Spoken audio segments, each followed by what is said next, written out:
Akhil, I wanted to kick off our conversation with a bit of your backstory because when I went through your background, it was an interesting mix that I saw because I think you started off very early with Virgin Records, which is really around what we now talk about content marketing. But I think you started very early with content marketing, and then you were in HR for some time, and then you moved to market research, and then you moved to insurance marketing and BFSI or financial services marketing. So it's an interesting background. So where did this interest to build a career in marketing start? And can you tell us a little bit about who were your heroes and what's the kind of inspiration that you got from them?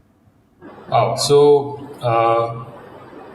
I think probably for someone who would like to kind of understand what I do, if I had to kind of describe my career or my role in a single sentence, I'd say it's been about decoding human behavior and using that understanding to kind of build brands that people actually care about. When I worked in the music business in Virgin Records, and this is a couple of decades ago, that was my first job. Really, the product that you were selling was the artist and their music, right? And you had to get people to care about that enough that they would go out into a store and buy a CD or a cassette tape, right? And that became really the product that you sold. And to understand that, really, you'd have to to be able to find an artist that was marketable. You had to know, really what was it that, what were the tastes and preferences that consumers had. What was trendy, what was, what was the in thing.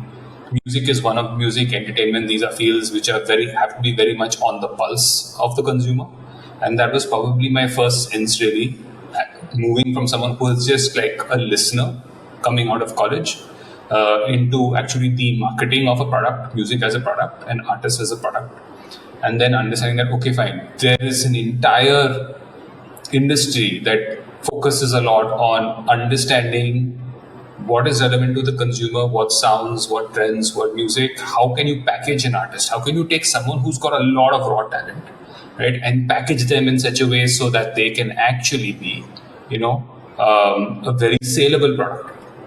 Right? So, to me, really, that's where marketing kind of that was like kind of gave me my first love or piqued my real interest in the field of marketing. The fact that it's not just about having a product, right? It's about understanding people at the end of the day, because people buy brands, and brands are things that people care about. So if you're able to get people to care about something, then they're much more interested in having a relationship with you.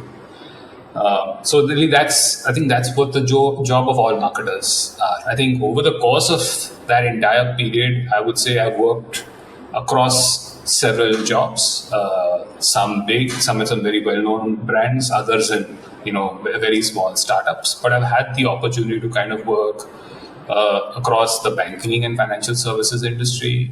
I've worked with e-commerce. I've worked with FMCG, with OTT, some tech clients. And each of these kind of experiences has kind of always reinforced what I believe is a fundamental truth. It's that marketing isn't about selling, right? It's about making people believe. And really, that's where I feel that I have the most passion, where I have the most joy, right? In kind of taking something and saying, okay, fine, how do I get people to believe in what it is that I'm pitching?